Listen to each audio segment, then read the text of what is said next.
Welcome, I'm Stephen Winnick of the American Folklife Center at the Library of Congress, and we're here on the stage of the historic Coolidge Auditorium. 85 years ago this week, Alan Lomax wrapped up a historic series of interviews with Jelly Roll Morton, and we are here doing some interviews today. So this is African-American music history being made on the stage of the Coolidge Auditorium. We're here with Chris Styles Bacon, who is the latest artist in our Homegrown Concert Series. For many years, we've produced the Homegrown Concert Series, bringing the best in traditional music and dance to audiences in the Washington, D.C. region and then beyond on our website. So this interview will be recorded and placed on the website along with the concert. So if you're seeing this video separate from the concert, remember you can go back to the Library of Congress website or our YouTube channel and watch the concert too. And so now we are here with progressive hip hop artist and beatbox extraordinaire, Chris Styles Bacon. Chris, welcome. Yay, thanks so much for having me here. It's great to have you. And so, Chris, you are from D.C. originally, is that right? Oh yeah, born and raised in Southeast D.C., east of the Anacostia River. All right, and I've heard you talk a little bit about sort of hard times and good times growing up in D.C. Would you fill our audiences in a little bit on how that was? I mean, well, you know, there were hard times there just because of like the situation. I mean, my mom has a visible disability, a mobility thing, and she had to raise 3 kids by herself. You know what I'm saying? So of course there are hardships with like money and stuff, and that leads to a whole rack of other things, and not being able to like, you know, at the end of the month we always call it the end of the month blues, because towards the end of the month we start running out of food and all this stuff. But we had good times, and like my mom has that great spirit of making something out of nothing, and she will always tell us to flip a negative into a positive. So we always had good times, and while that was happening and a lot of like, you know, a lot of gang and drug activity and stuff was happening, we still had the most amazing times. I mean, there was go-go music and all that happening. I mean, yeah, we always make a good situation. Even when we lived in a shelter for a season, we did talent shows. You know what I'm saying? I and my mom will organize talent shows for all the other kids that were there and do stuff. So we get it happening, you know? Amazing. So music was always there, and your mom was in the music world as well, right? My mom used to DJ. You know what I'm saying? She used to DJ parties during her day. And around the time I was born, she wasn't really DJing parties like that, but she still had that music collection. So she'll kind of like DJ like in a way by putting speakers into the windows and the projects and stuff like that. And as people walk by, you know what I'm saying, they'll be jamming, stuff like that. All right. Yeah. So when did you kind of feel like music might be one of your things in life? Well, when I was a kid, I would have auditory vision, right? So for me, and not like center stage or anything like that, but auditory vision was like I had vision on how something would sound. Like, so I would hear like beats in my head and stuff like the drum rhythms, and then I heard like string sections and horn section parts in my head. I mean, I didn't have like any extensive music training in elementary school or anything like that, or wasn't exposed to like Count Basie or anything, or like Bach or anything. It was just like things I heard in my head. And so I always wanted music to sound a certain way. And so my whole process of like discovering music and listening to music is like kind of trying to find things that sound closest to what I wanted it to sound like. But my training classically is in visual arts. Interesting, yeah. Was human beatbox your first music genre that you did, or your first instrument, as it were? So yeah, the human beatbox was my first instrument because we couldn't afford no instruments. We couldn't afford no drum set or anything else. So I didn't really like pursue it like that. It was like something I stumbled on, you know? Because I would always like make sounds and stuff, and I would find myself doing like doing that and things like that, until I discovered via my mom Dougie Fresh and all that stuff, and Buffy from the Fat Boys and all these amazing like pioneers in beatboxing, and so then I started to arrange these sounds rhythmically. Like that, until I met a friend of mine in middle school who was doing like sounds with more gravitas, like, you know, like that. And then I started to develop it. But during my time at Duke Ellington School of the Arts here in Washington, D.C., I started to understand it more as an instrument and started really studying it just like the drums. So then I'm able to do things like ghost notes, like more nuanced stuff. So a ghost note, like, like notes that are instead of like, they're like that, you know? So without ghost note, with ghost note, more dynamism, Right. And so that's how it became my first instrument. Very interesting, yeah. And you mentioned that you were being trained at that time in visual arts as well at the Ellington High School. So how did that play into it? Yeah, so in Duke Ellington School of Arts, I couldn't go there for rhyming. I couldn't go there for beatboxing. I couldn't go there for making beats on my little Radio Shack keyboard. So at Duke Ellington School of the Arts, I was always doing visual arts and winning like contests for drawing when I was in elementary school. So my mom always had it in the cards for me to go to Duke Ellington. So when I got there in Duke Ellington, I was feeling a certain way about not being able to practice like the hip hop arts, inside of academia. So then I would always search for ways to bring hip hop inside of academia. Like if it was an English class and we're learning like 10 vocabulary words a week and you have to do a homework assignment where you write a story or whatever using all of these words in there, I would convince my teacher to let me write rhymes. Yeah, why not? And then I would write rhymes and then I would present the rhymes at the end of the class or something, weekly. And I did one of my final papers completely in rhyme form for U.S. government. So that, and then doing visual arts, you'll discover that that sight and sound, they're the same type of principles that govern both sight and sound, right? And so we learn about color theory in art, in visual arts. So like how colors have relationships. So like I have this red right here. If I put a blue square on top of this red, you'll perceive the blue differently. Right. Then if I just put it on the yellow square, if you saw the blue by itself, everything has the relationships. Just like that, you take a chord consisting of 3 notes. You play that chord, right? And then you take that bass note, change the bass note of the chord, changes the whole perception of it. Nothing fancy, just relationships. Yeah. So I started discovering how both the art elements and design principles of visual arts can also be applied to music composition, foreground, middle ground, background, bass, kick drum, chord, melody, Yeah, amazing. So eventually you did take up melodic instruments as well. So you play guitar and other instruments. So how did that start for you? Yeah, so I was making beats on this Radio Shack keyboard like around middle school and stuff, and I was just trying to make beats that sound like stuff I was hearing on the radio at the time, like Tropical Quest and all that. Right. And so I'm playing these things, and I'm like, hold on, what happens if I play this other note? Ooh, that sounds good. What happens if I play a third note? Ooh, that sounds really good. Okay, there are 3 notes missing. There are 3 notes in between here and 2 notes here. What happens if I put 3 notes over here? Major 7 chord. Yeah. So I kind of stumbled upon harmony in this really like just matter of fact way, just not having education in a music background. So started working on all those things and making it work with melodic instruments. And I taught myself guitar my junior year in high school because I heard a Tribe Called Quest beat where they sample guitar, and I'm like, ooh, guitar has these type of chords that are just not possible on piano and keyboard. So I started messing around with that, and one of my mentors, Tim Jones, got me a guitar chord book for like my birthday. And so I started to learn these chords, but not like how to apply it because I didn't have music theory yet. Right. In Duke Ellington, I started poaching the knowledge, finding out what my friends were reading, music theory books, and then I started to read theory books after that and grow.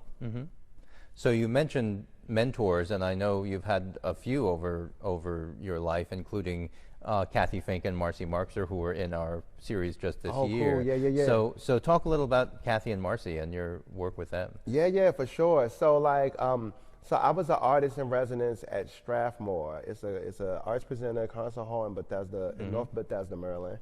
And I was in the class of 2006, 2007. And let's just say 2007 and stuff. So I was like 2 years out of high school. Yeah. And so there, it's interesting. So you have a cohort, all these artists in residence, and then you have all these mentors, right? So Kathy Fink wasn't my mentor at the time. I had another guy who was my mentor, and Kathy Fink saw my concert and what I was doing with taking all of the musicians that were in the artist in residence program and working with them, which I think wasn't like done at the time. I'm talking about like avant-garde jazz players, you know what I'm saying, classical folks over here on like viola and like flute. And then I had my boy Vishal that does Indian classical music on tabla, which is a two-head North Indian percussion instrument.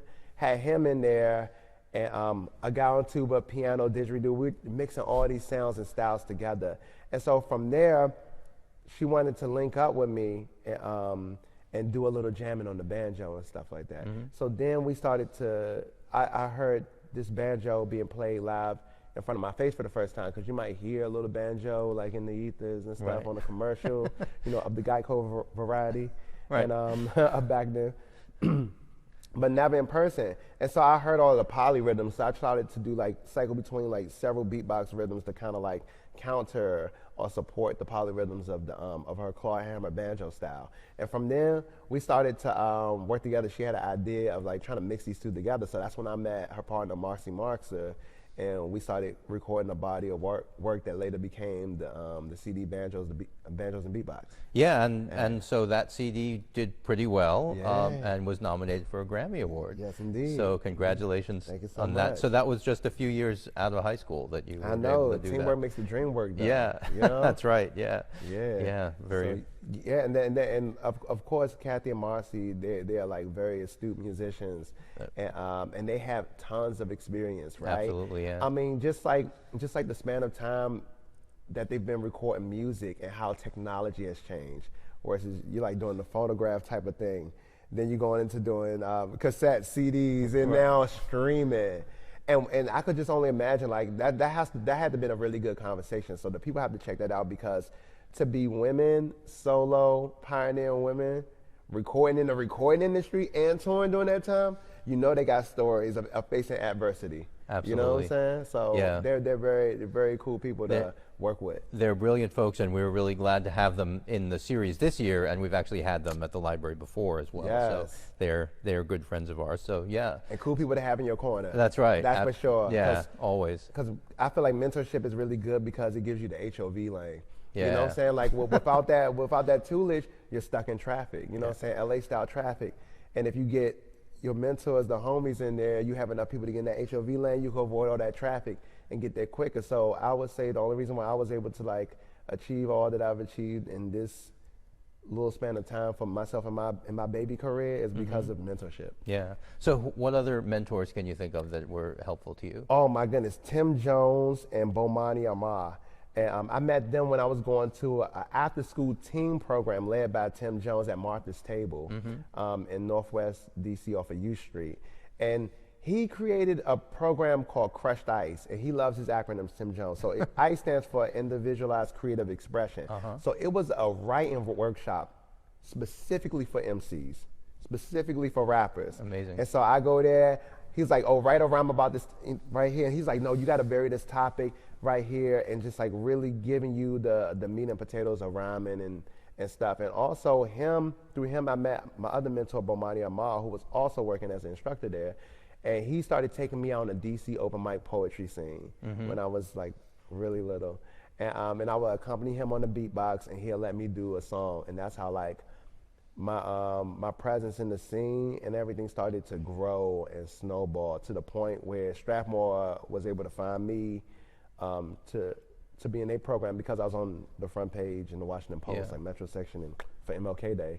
So mentorship. Yeah, very cool. Yeah. So one of your early albums, again when you were very young, was called Advanced Artistry, and I thought that was a cool name, and it kind of had a philosophy behind it. Can you talk a little about Advanced Artistry? Just thinking about like AP hip hop or something like that. Yeah. You know what I'm saying? Like I just wanted to mix some stuff together, like take hip hop and how it was sounding at the time, but mix some different elements in it. So if you listen to certain elements of that, like the chord progressions are really cool. We do some interesting things in there, and on this hip hop album, you got some solos. You got some solos of the progressive rock variety. You know what I'm saying? And that was due to my friend Michael Paula. Michael spelled with a Y. So Michael Paula is a great musician. He's now based in Las Vegas, and man, his influences was like Yes, Genesis, Emerson, Lake and Palmer. You know what I'm talking about? Like Yeah. crazy prog rock. And I ain't never heard some stuff like that in my life. Like mixed meter, different time signatures other than 4/4, 6/8. You know what I'm saying? 3/4 and stuff. And so we started to experiment with those ideas and stuff in that advanced artistry stuff, using acoustic guitar. You know. Right. So yeah, that was the whole vibe. Take this hip hop stuff and mixing in these different instruments and like things in there. Yeah, very cool. Well, another of your projects was Hip Hop Unplugged. Yeah. So let's talk about the unplugged idea. Uh-huh. Like, so the most people think of hip hop, they think of the whole setup with an MC and the DJ and the whole thing going on. But you're doing something a little different usually. And synthesis mostly, Yeah. like, you know what I'm saying? So for Hip Hop Unplugged, I wanted to do all acoustic hip hop album. Yeah. And so, because I love the sound of acoustic instruments. And so there's like one cheat in there, and that is that I have electric bass in there. All right, yeah. You know what I'm saying? But the rest of it is like keys, acoustic guitar, violin, viola, cello, and yeah, it was a cool project for me. And the one thing that I really wanted to put in there is the human beatbox, because around that time I just was not liking trap drum set and how it sounds. You know, like everyone kind of has that sound and that setup, so I used the human beatbox instead for that entire album. So if you listen to it, no drums in there, just the human beatbox as the foundation. Very you cool. know? Yeah. So one of the things that you've mentioned about your lyrics too is that there's that tradition of oral storytelling behind what you do. So explain the importance of that a little bit if you can. I mean, well, you know, our tradition goes back to like our African roots and like ways that we could share like pertinent information to pass on story, lineage, all that information. So in the hip hop tradition, I mean, hip hop's no different. Like it's all a continuum of awesomeness, you know. And, so we do the same. We could do the same thing in hip hop. You know what I'm saying? Hip hop could be used to educate. One of the songs that really opened me up to seeing that was a really cool song by KRS-One called "You Must Learn," and he was just dropping crazy knowledge about like African history, which is African American history in relation to the African American experience, like speaking to like the audience, African Americans, and it was cool because I was able to learn stuff because. If you're African American, you read in any U.S. history textbook in public school systems, you don't see anybody that looks like you into that chapter when it focuses on slavery for a hot second. Right. But then you're called a slave, and that's it. Yeah. Not an enslaved African. You know what I'm saying? Right. I So know what you mean, it's really interesting. So music can be learned. It could be used to educate. And so I was really excited about it. My mentor, Tim Jones, he called it the didactic approach. And so I started to take on a didactic approach with a lot of my songs. And storytelling is like a great ancient like tool that you could use to distill information and stuff. So through a story, you could learn a cautionary tale. What's the tale? Don't ride the X2 bus between these hours of the day. You know what I'm saying? Right. But it's a narrative. I mean, a lot of us learn like what to avoid, what to do and not to do from stories that our parents told us. You know what I'm saying? Whether they're like fact or fiction. You know what I'm saying? So that's the approach I take. Either to just entertain and make people laugh and have a good time, or to educate people on DC culture, Black culture. You know. No, that's amazing. That's great. And I think, so one of the things that's happened in your career, partly because of your love of acoustic instruments, your love of storytelling, and your work with Kathy and Marcy, is that the folk scene has kind of noticed you in a way that they don't notice hip-hop artists that much. And so you've played at the Smithsonian Folklife Festival. You were just at the Washington Folk Festival a couple of weeks ago. Love that. Yeah, and here you are in the Homegrown Concert Series. Come on. So explain your feeling about the connection between hip-hop and folk music, which I think a lot of people might be puzzled by, but it's really seems really natural to you and to me. So Yeah, right. Like, well, you're already hip to the trip, you know. Hip hop is folk music, Yeah. right? Is it not? Like, we just have different ways of doing it. Like, you know, when we think about folk music, we think about it like locked within a certain period of time. Right. When that's not the way, right? Certain technologies, they come into existence. You know what I'm saying? Back in the day, it's the gourd. You know what I'm Right, saying? right. You use that gourd and that animal Yeah, skin. yeah. You know what I'm saying? And maybe even like now or in the future, it's just like what's the technology and what's the stuff you have? Cell phone chips. Yeah. You know, say computer chips and cell phones and like an old technology. And like, you know, I think it was Grandmaster Flash that used in New York City that created his specialized crossfader Yeah. to link together two of these turntables to really like be able to sync and do this turntablism stuff. right. Electrical engineering. Yeah. Taking these things, hooking it up, putting it together, like, okay, yeah, that's the move right there, that's the move. Or like people sampling, right? You had like a 2-second or a 3-second sampler. It was the large professor, a MC and a producer who was like, yo, what we're gonna do is we're gonna take the RPM on the turntable, we're gonna speed that bad boy up, sample it, and then pitch it down. So it started as 2 seconds, but now we have like close to a minute or whatever, or a half a minute now from 2 seconds, just because he sampled it at a faster rate and slowed it down. Right. Like the ingenuity, like how we create stuff. It's kind of like taking like cigar boxes and creating guitars, you know what I'm saying? That's how we do it. And then if you're like, okay, we want to take away like electronics, we got the human beatbox that happens when you don't have the drums and stuff. And we have like the oral history and the storytelling there. We have other things like scat. And it's the same stuff. It's all a continuum of folk arts and expression. You know what I'm saying? It just looked different. Yeah, It just sounds different. Yeah, You know well, what I'm saying? we really appreciate that, and we appreciate you and the way that you can connect those dots for people. 'Cause I appreciate y'all from the hip hop perspective and from the modern music perspective because y'all coming through with all of this documentation, all this history, and ways to define these things already because of the research and all the you know the good work y'all put in already. So yeah, and I think because of using the acoustic instrumentation, I think it becomes more palatable. It's hard. My DC accent is going to make it so hard to say some words. It's going to make it. It's going to make it like easier. It's an easier integration into the thing. Right. And Kathy and Marcy made that possible too because they brought me out to the folk festival, the Washington Folk Festival, for the first time. And so I did that with them. And then the Smithsonian Folklife Festival just found me in the cut. You know what I'm saying? Like from whatever I was doing and brought me in.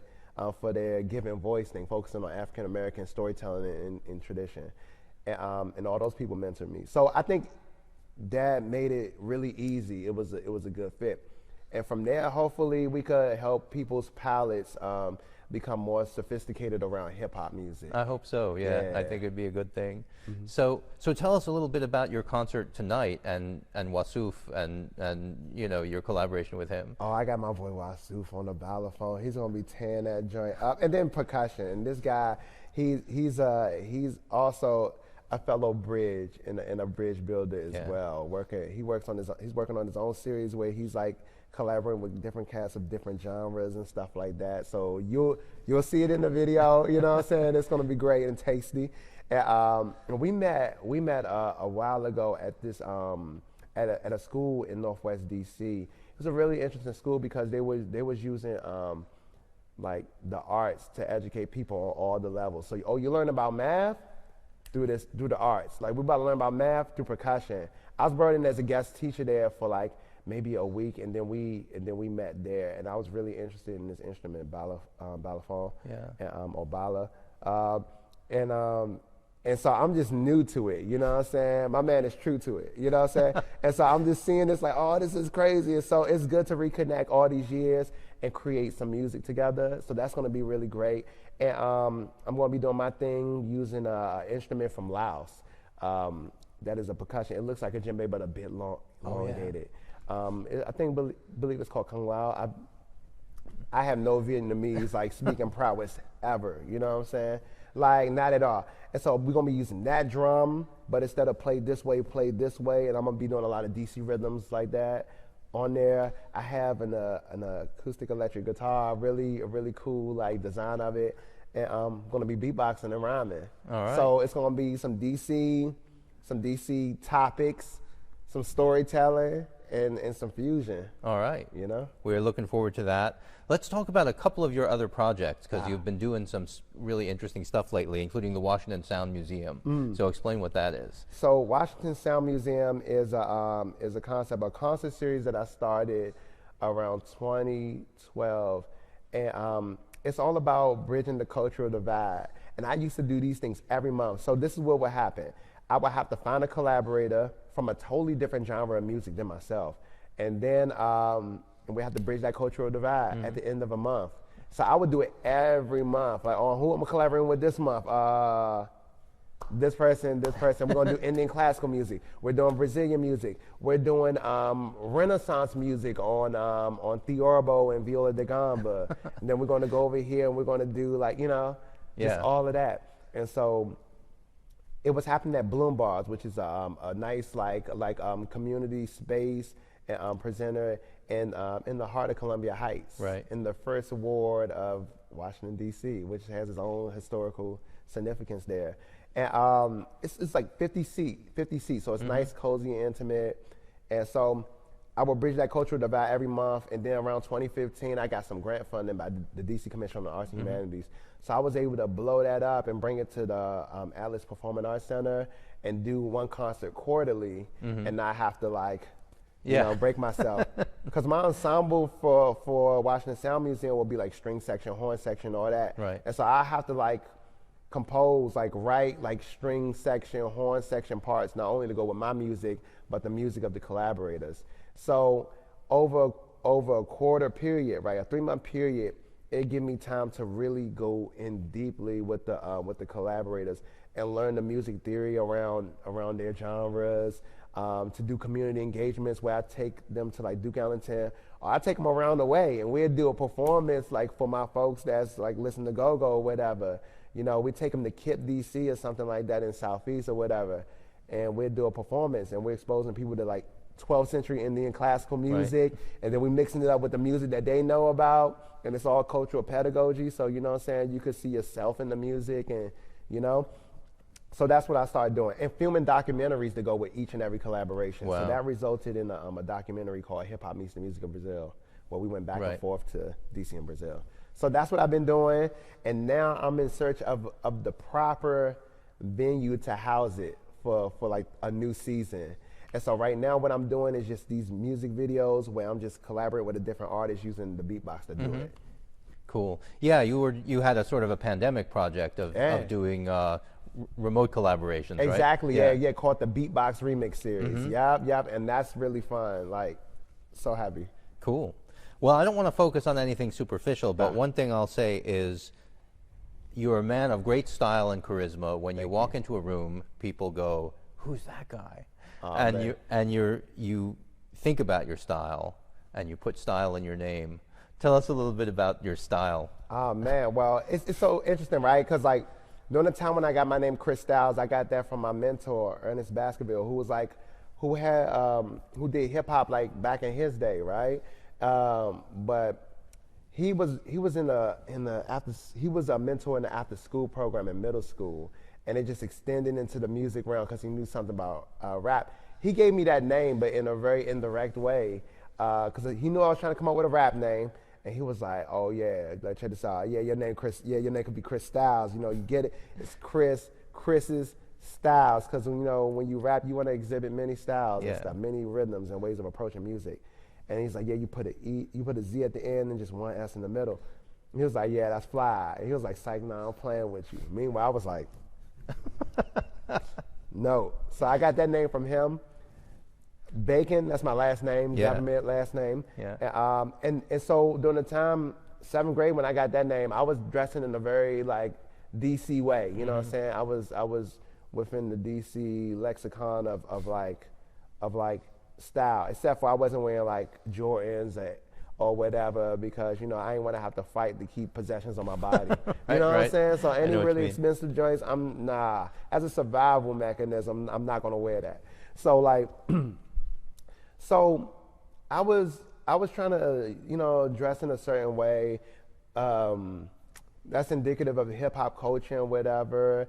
And I didn't really care about clothes at a certain point. I was growing my little fro, and I had on a little baseball cap, and like around the time of like 2006, 2007, when I was an artist in residence at Strathmore, you know, I had like a slightly DC approach way of doing it, like DC with a little edge, like streetwear.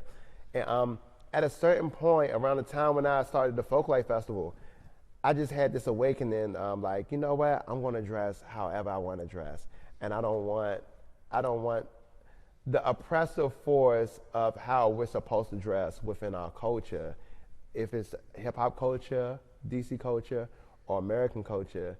Like, I just want to dress however I want to dress and feel comfortable. So in that way, it started building up. And I wanted to put my best foot forward, because, like, look, like, I used to wear hand-me-down clothes, like t-shirts with the holes in them, because, you know, rats would nibble at the holes, you know what I'm saying? Like, you know, we've been in the shelter. It's different, you know what I'm saying? So I done dressed a certain way. And I just wanted to put my best foot forward whenever I stepped out the door. So in that case, I was rocking like a button-down shirt and a vest, and I rock my afro because it's the natural hair texture, and it's indicative of the Black Power movement. Mm-hmm. And I found the Black Power movement to be very interesting and very dope, because it was a period of time where there was a lot of upward momentum. And like a lot of knowledge and educating ourselves and being like, yo, no, appreciate your skin color, appreciate your hair, and educate yourself on this. And then, you know, of course, you know, crack and stuff and cocaine and heroin first came through the community and knocked that down. And that's a whole rack of outside influence that even funneled that into that. That's some history lesson for the folks. Like, look it up. But that Black Power movement with the Afro is indicative of that time where cats were really getting it in and educating themselves and loving themselves. You know. So I donned the fro because of that. I donned a hat because I don't feel like doing a circular Angela Davis fro every day. You know what I'm saying? It's really easy to put on a hat and all of that. And then these ties. I had got, when I met at a fashion show, these ladies who had a whole business of revamping like old bridesmaid dresses that you really don't want to be wearing. You know, like crazy colors and crazy fits and stuff like that. And so they had a thing called Ginger Root Designs at the time, and my friend started making these, and now she has Rethink Tailoring, you can find her on Instagram and all that, where she makes these. She originally designed these for women, but and then you'll just wear it on the skin. It has a snap button on the back. But I was like, I'm gonna rock that real quick underneath the collar. And so I was like, can I see that? She's like, yeah. She was like, oh, that looking nice. I'm like, yeah, can I get one? And so she's been making these for me ever since. That's so great. The suit stuff, I like it. I like it because it's like classic. Yeah. And there are a lot of things you could do to exist in the trend that could be trendy and fashionable for this moment, but then you will regret it. 5 years from now, right?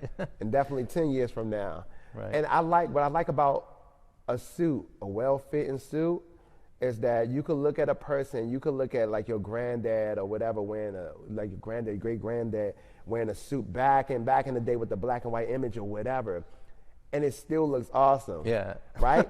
And so I think about dated, right. And so I think about music, I think about some of my artistic decisions like that too. I want something to be like kind of like minimal, but nothing as simple as it can be, but not simpler. And you know, so it could go through time like that. You know what I'm saying? And I just like to do a capsule wardrobe too. Yeah. Because you save money on things, and you know, and you could just get 3 suits really. 3 suits, 3 different colors, mix and match them and get like 47 outfit combinations. You heard it here first, folks. Yo, yeah, a capsule wardrobe. That's you know right. What I'm saying? In this world of fast fashion, and you got to have 80 different items in your closet, you could get 3 suits. Yeah. And like 4 shirts and whatever. and then just mix and match them. You know what I'm saying? All And just right. like, you know what I'm saying? Easy, over and out. Sounds good. Yeah. So, All right. So usually I like to end these interviews by asking the artist if they have anything they want to say to our audiences that I didn't cover in the questions. So is there anything that you think we should know about you or your music? well, because of the venue and like folk community, folk culture, and for my ethnomusicologist folks and stuff, I would like cats to take a really good look into hip hop music. Hopefully, the show broadens like your concept of hip hop music. Hip hop, just like any other style of music, there's a full spectrum of it. It's Roy G. Biv. A lot of commercial music focuses on capitalism, right? It's commercial music, right? You're trying to sell radio space, you're trying Right. to sell these items and stuff like that. So of course, a lot of the music is going to be about materialism. It's going to be about, you know what I'm saying, those type of things. Things that are just going to sell whatever. And that's just the R in the Roy G. Biv. You know what I'm Right. saying? There's like funny hip hop stuff. There's like nerdcore, like, Yeah. you know what I'm saying? Like just folks that rap about like really nerdy concepts and stuff like that. People that just write whole albums about Dungeons and Dragons or Yeah. whatever. And then there's really political hip hop, like Public Enemy. You know what I'm saying? Really just happy-go-lucky hip hop. You know what I'm saying? Like whatever, like hip hop for every occasion, fast, slow, super chill. You know what I'm saying? And I want people to see beyond what they're being served to them by media, and just like and check out and get the whole experience of hip hop. It's pretty awesome. I think that's a great idea, and we thank you. We appreciate you. We are so happy to have Chris Styles Bacon in the Homegrown Concert Series. Thank you. I'm you happy so to much. be here, y'all. All right. Yay.